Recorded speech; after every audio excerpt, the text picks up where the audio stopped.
Let me actually deliver this message. It's very obvious.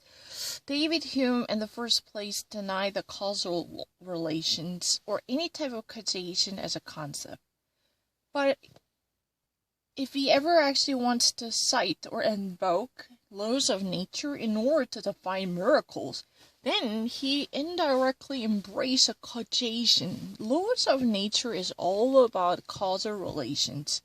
If one thing has been done, following from that action, there will be inaction, and or responsive actions. This chain of action would be what defines laws of nature or the law of nature.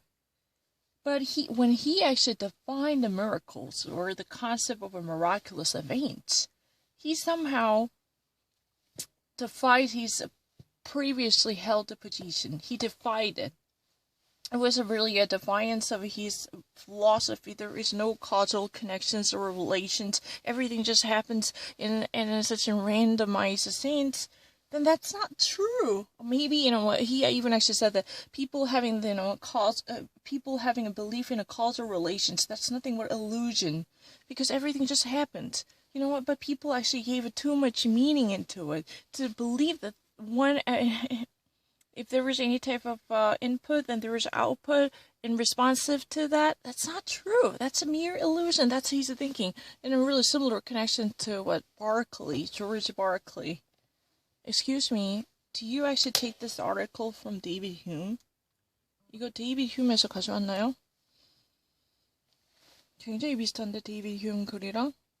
David Hume divorced himself from his fundamental belief in the negation of causal relations. And that was what our teaching assistant Felix had said many years ago, about a decade ago.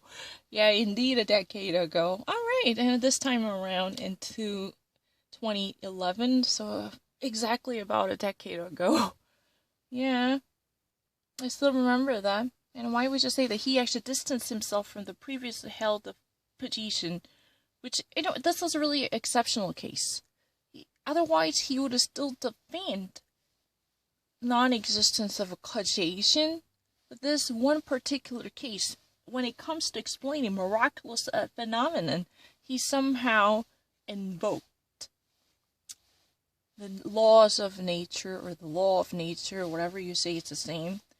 But the thing is, laws of nature are full of causal connections. How in the first place the water goes down from top to bottom? Because there is a gravity. The gravity gravitates.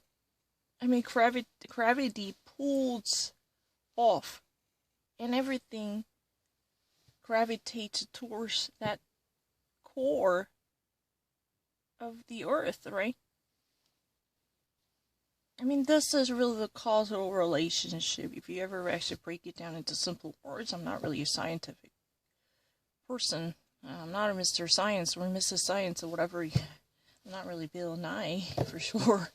But the thing is, that was really the fundamental article. How in the first place did you actually get this? Oh, it's really amazing.